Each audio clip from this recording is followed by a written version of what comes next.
కాకినాడ జిల్లాలో గల ప్రభుత్వ ప్రైవేట్ ఐటీఐ కళాశాల ప్రవేశాలలో మిగిలిన సీట్లకు ఈ నెల 12వ తేదీన 2వ విడత కౌన్సిలింగ్ నిర్వహిస్తున్నట్లు ఐటీఐ కళాశాల కాకినాడ ప్రిన్సిపల్ వర్మ తెలిపారు. ఈ సందర్భంగా ఆయన మాట్లాడుతూ 10వ తరగతి పాస్ అయిన విద్యార్థులు 2వ విడత కౌన్సిలింగ్ లో పాల్గొనేందుకు ఈ నెల 10వ తేదీలోపు ఆన్లైన్ల ద్వారా దరఖాస్తు చేసుకోవాలన్నారు. జిల్లాలోని ప్రభుత్వ ఐటీఐ కాలేజీలలో చేరేందుకు ఈ నెల 12, 13 తేదీల్లోనూ ప్రైవేట్ కాలేజీల్లో చేరేందుకు 14వ తేదీ కౌన్సిలింగ్ నిర్వహిస్తున్నట్లు తెలిపారు.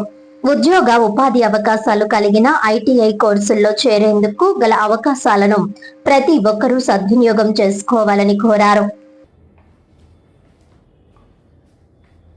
గవర్నమెంట్ మరియు ప్రైవేట్ ఐటీఐల్లో ఆగస్టు 2026 విద్యా సంవత్సరానికి సంబంధించి సెకండ్ ఫేజ్కి ఆన్లైన్లో రిజిస్ట్రేషన్స్కి ఆఖరి తేదీ 10 ఆగస్టు 2026. దీనికి సంబంధించి ఇంటర్వ్యూస్ గవర్నమెంట్ ఐటీఐస్లో కౌన్సిలింగ్ అయితే కనుక 12వ తారీఖు 13వ తారీఖులు నిర్వహించడానికి, ప్రైవేట్ ఐటీఐస్లో కౌన్సిలింగ్ 14వ తారీఖు నిర్వహించడమని department of skill development and employment director వారి ఆదేశాల ప్రకారం సెకండ్ ఫేజ్కి సంబంధించి ఆన్లైన్లో రిజిస్ట్రేషన్స్ ఇప్పుడు జరుగుతున్నాయి. ఫస్ట్ ఫేజ్లో సీట్స్ ఏదైతే ఫిల్ అవ్వకుండా ఖాళీ సీట్లు ఉన్నాయో వాటికి ఈ కౌన్సిలింగ్ ద్వారా ఈ సీట్లన్నీ కూడా భర్తీ చేయడానికి అవకాశం ఉంటుంది.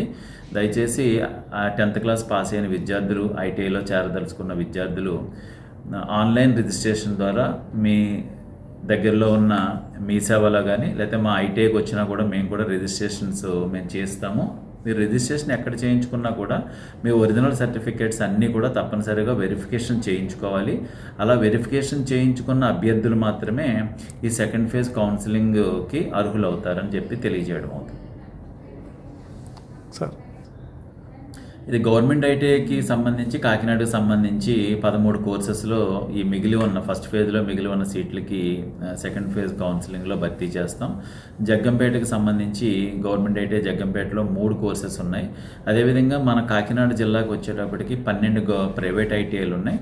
ప్రైవేట్ ఐటీఐస్లో కూడా ఫిట్టరు, ఎలక్ట్రీషియన్, డీజిల్ మెకానిక్, R&Dకి సంబంధించిన కోర్సెస్, ఎలక్ట్రానిక్ మెకానిక్ కోర్సెస్ కూడా సీట్లు అవి కూడా అందుబాటులో ఉన్నాయి.